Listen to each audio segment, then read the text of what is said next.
Hey fellas, welcome to part one of a very special build. Now a repeat customer had asked me a little while ago to build this for him and told me about the kit, and I had never heard of it, but apparently it is a really rare kit. This is the Revell XSL-01 manned spaceship, and it snaps together, comes apart, demonstrates principles of spaceflight. I don't know about the snaps together thing. You have to glue it, but I don't know. But apparently this is one of the holy grails of Revell's early kits, and this was made in 1957. And this wasn't a real rocket ship, from what I understand. It was designed by a rocket scientist named Elwin Angle, I believe. And Revell had contracted him to design this kit. And what he came up with, you can see here on the box art, is a really cool looking spaceship. But according to the owner, Revell had actually cut down the size of the kit, the boosters, to fit into the box. So it's really not an accurate representation of what Elwin Angle came up with. So the owner had sent me some extra parts and wanted me to build it, but extend the boosters to more match the picture on the box art. So I thought, hey, this would be really cool. And there's not a whole lot out there. In fact, there's no YouTube videos, so I'm the first. And the owner told me that this would make me famous, so you know, I may have to put on sunglasses and a hat every time I go outside after I release this. But anyway, I thought this would be a fun project for everybody to take a look at. And it's not something I normally do. I do like to do spacecraft. In fact, there's a space shuttle right there that I did a few years ago, the old Revell 1/72nd scale, I think it was. And that was really fun to do. That's one of the more enjoyable builds that I've ever done. And I may give it a go to build another one of those at some point, because you know, there's just a lot you can do with it. But anyway, we start off with this video. I show you how I'm extending the boosters, and so I've got those all extended, but it's going to be a lot of work to get them nice and clean. So when I apply the natural metal finish, there's no scratches or any of that. I want it to be pristine. So let's get on with the video, and I hope you enjoy it. All right, let's take a look at the instructions.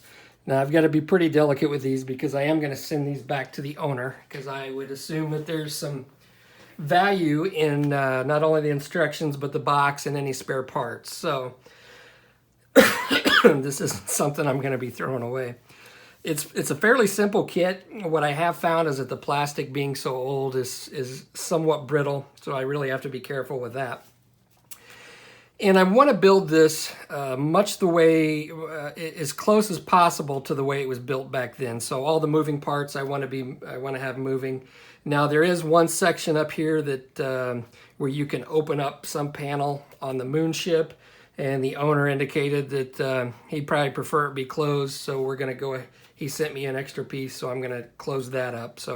But I'm going to try to keep these rocket engines movable.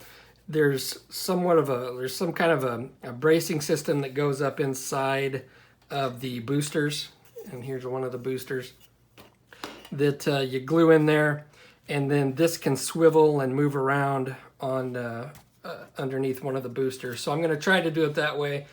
If it breaks, then I'll have to reevaluate how I'm going to do that. But overall, I mean, it's pretty simple. Other than the plastic being somewhat brittle, I think that may pose a little bit of a challenge. And then, of course, extending the size of the boosters. Now, the owner thought he had sent me the bracing system for the platform, and it wasn't in there. I don't know. It just wasn't in there. So he is sending me his spares, whatever he has left, and hopefully there's enough in there to finish and complete the platform for him. If not, then I'll just put it on a regular base, and I may make a wooden base for it anyway, even if I do complete this. So the boosters, they come in these. There's 4 boosters. There's 2 narrow ones, and try to get this over here where I don't break it. But there are two narrow ones that are on this rig, and I've got one put together right here.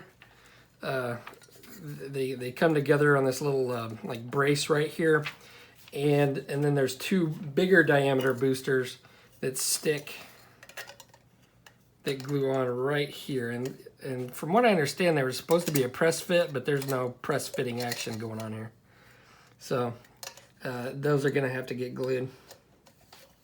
So then they'll go on here just like so. And from what the owner tells me, and again, I'm not very knowledgeable in this. He knows a lot more about this stuff than I do. He indicated that I guess the original prototype was supposed to be longer, but then Revell cut down the size of the boosters so that they would fit in a box. And so what I'm going to do is lengthen these boosters, and he provided me with an extra set.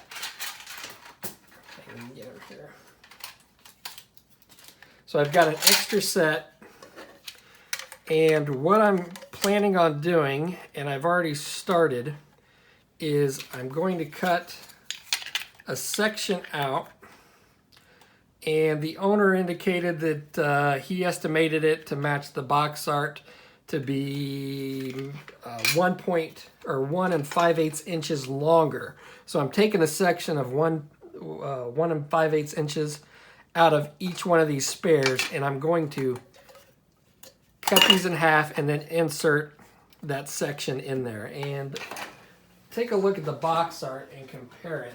And there's an obvious difference in the length of the box art. So that's what we're gonna do with this one. And let me show you. I've already got one of these big boosters done. And they have you glue these things in before you actually close it up. So I have to be careful not to break these little things off. But here's one that I've extended. I've got a section there that's 1 5/8 inches, and I've inserted it in the center. So there we go. There's what the extended booster is going to look like. Now I'm going to have to do that for the smaller diameters and then the other larger diameter booster. And it took a lot of thought. I've got it pretty straight, and that's the key, is trying to get this all straight. I'm going to have precise cuts. There is going to be a little bit of wiggle room because I am going to have to fill and sand this anyway. But the main goal was to get the length accurate, and the when I join it up, to make sure everything is straight. And fortunately, there's this little rib that runs right along down the center of this thing, which kind of acts as a gun sight. So it helps me determine whether or not at least this side is straight. And then I've been making use of my 1, 2, 3 blocks too, to make sure everything's nice and square and lined up. So that's where we're at. I will break this down and show you how I'm extending these, and the process that I've come up with that at least worked on this one, so I assume it's going to work on all the other ones. All right, so let's take a look at how I'm going to cut these. I'll set these aside, but I've got them all marked up. Now these are the boosters that I'm going to use on the actual rocket, and so I've already got the little device in there glued in. So those are the ones I'm going to use. We'll do the big one, and I'll show you how I'm doing this. And you may think, well, it's as simple as just cutting sections out and putting them in, but yeah, I think it gets a little bit more complicated than that, especially when you want everything to be straight, so you don't have one that's kind of cockeyed and you know, you want it to be as straight as possible, and that's not as easy to do as it is to say. Now, fortunately, with these little gun sights on these bigger ones, it makes it a little bit easier. So this is the one that I'm actually going to cut the section out of. And what I'm going to do is I'm going to extend this area here. You can already see the panel lines that they've got in there. And I've decided that what I'm going to do is extend this section with these panel lines and this section. And I think that's best going to match the box art. So with this one, I'm going to cut it, and how I'm going to cut this is with a Dremel tool. Now I've already measured out strips of Tamiya sticker sheet to be 1 5/8 inch in width. And this is going to aid me in cutting this accurately. Now I'm going to go ahead and use the panel line right along the bottom, so I get this section and part of this section in the cut. So since this is all square and this Tamiya sticker sheet seems to stick on itself, I'm just going to place this so where it's flush along the little piece here. And I'm just going to follow this bottom edge right along this bottom panel line. And this is going to be my guide for cutting this accurately.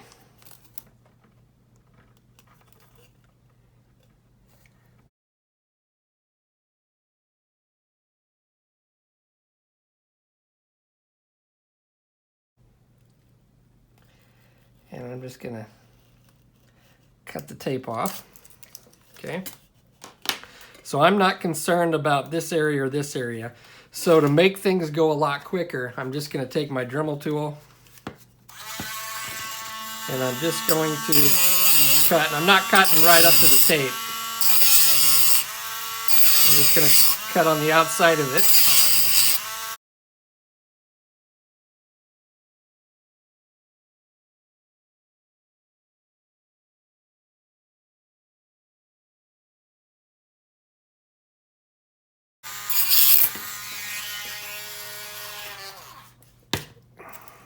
And peel this little plastic stuff off.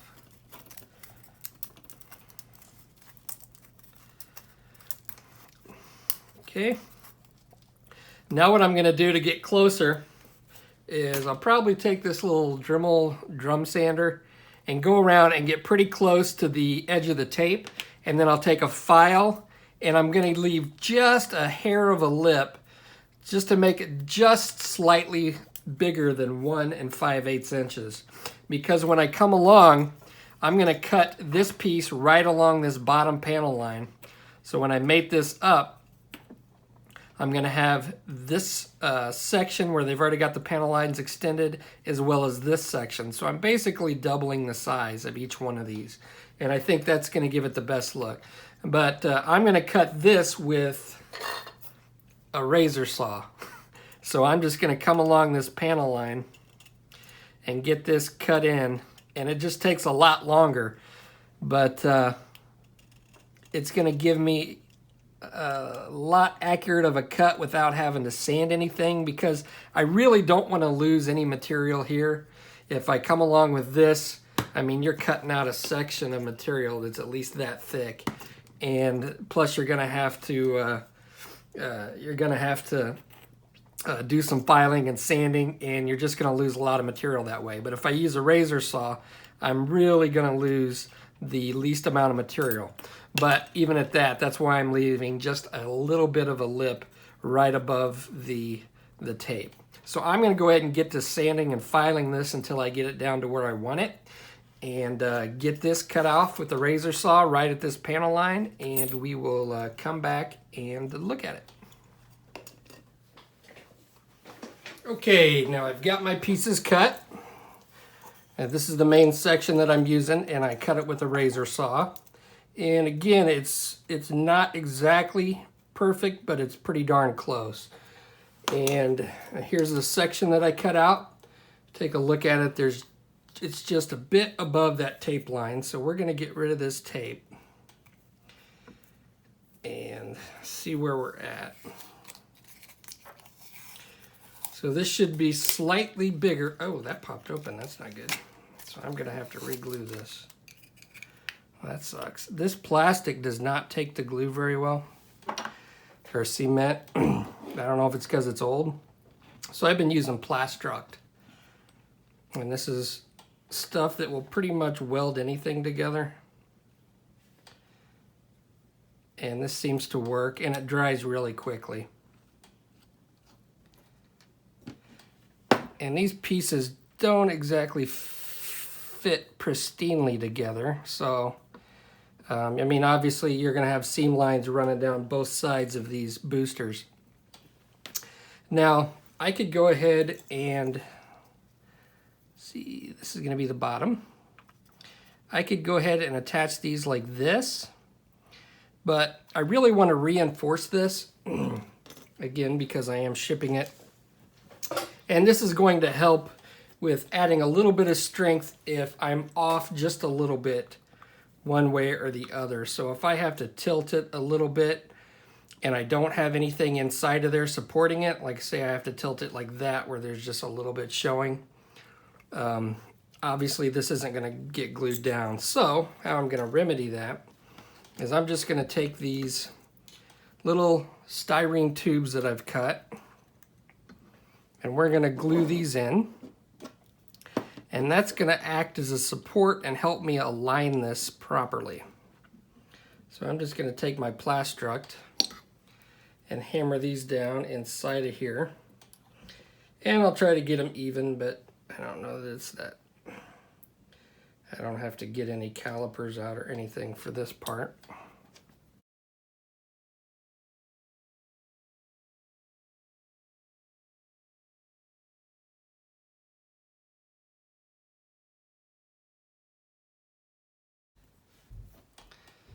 Okay, so then we get something that looks like this.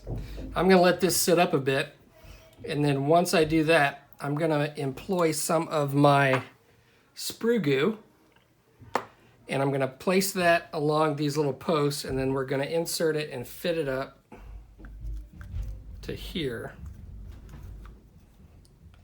And then we'll start aligning it one section at a time.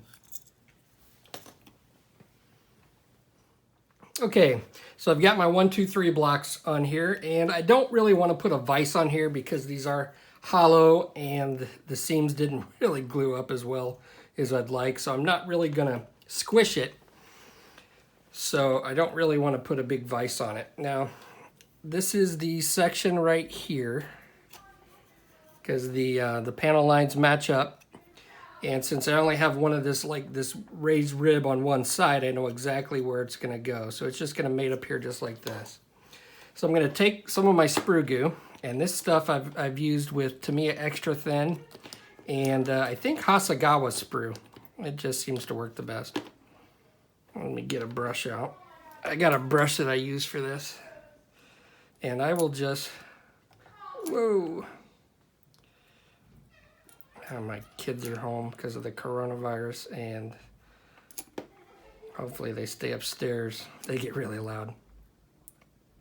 So I'm just putting sprue goo on these things, and this will stick pretty quickly. Move this over here so we don't spill it. And I'm just gonna line this up. It's okay if it gets a little messy because I'm going to have to sand all this anyway. So this will help me line it up, and then I will look down the barrel or the front sight, and I can see already that this is kind of canted just a little bit. So I'm going to have to bring this up just a tad bit.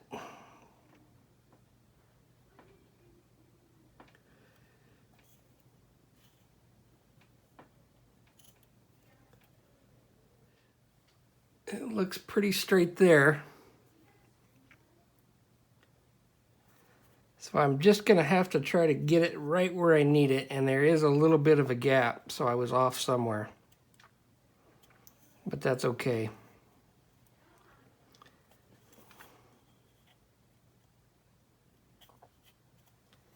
And then I can come around and maneuver it, and this will at least hold it long enough so when I go to actually cement these two parts together with the Plastruct, I know I've got it on there straight.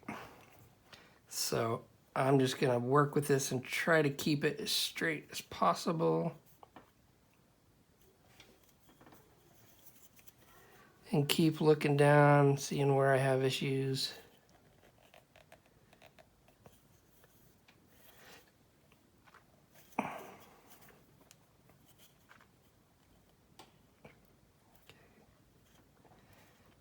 All right.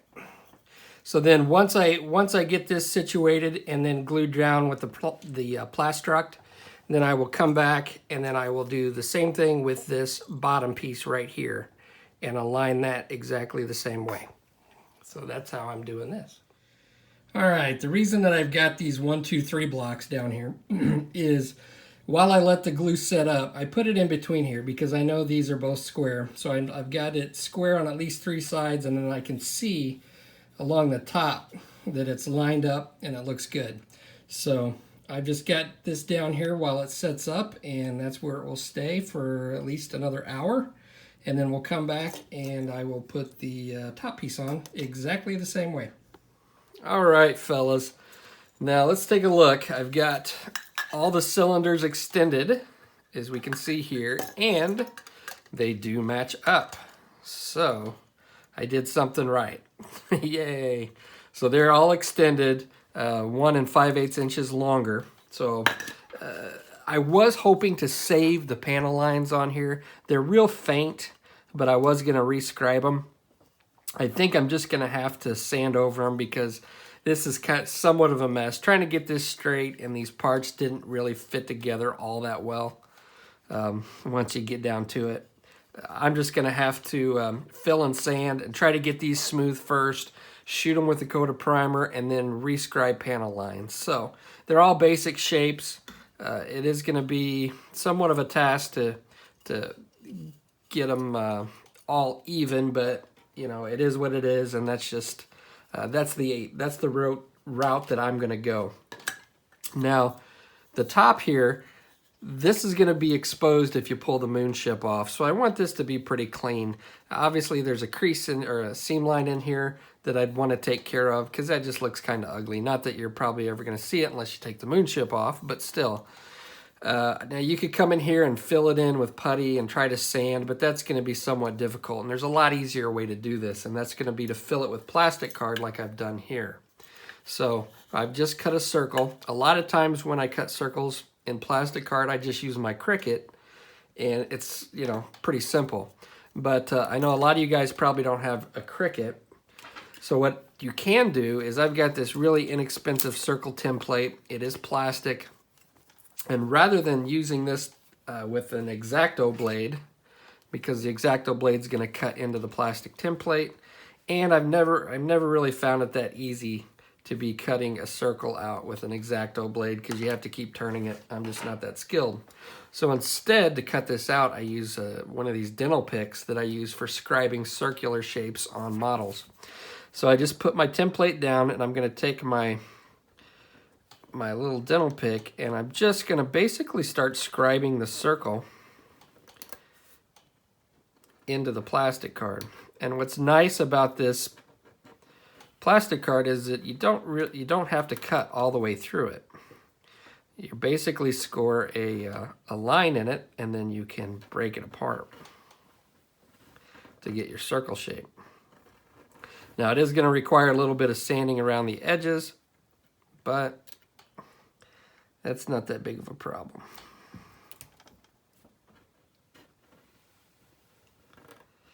So it's just like you'd be scoring or scribing in a circle on your model. And let's lift this up. Okay. Now I did kind of mess up because I was trying to do it quickly so we can move on. And then it's just going to be a matter of bending the plastic card and breaking it where that's scoring, where we scored it. And you are going to have a rough edge that you're going to have to sand, but it's not that big of a deal.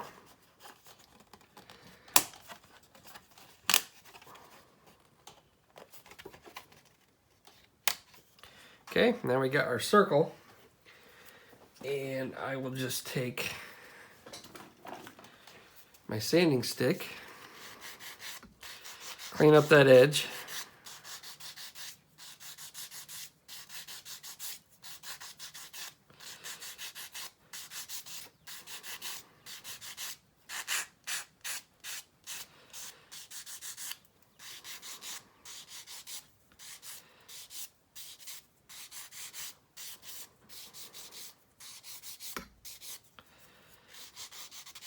Got a little bit of a hump there. Probably could have scored it a little bit more. But there we got our circle, and then I can fit it into the top of here and just glue it down. And that's going to be so much easier than trying to fill that in. So hope that helps. If you got, a lot of times I'll do this on the back of my missiles for my planes. But in that case, I'll use like a punch and die set, or like a leather punch to cut out the little circles, and then I'll put them back there, and it covers up that seam.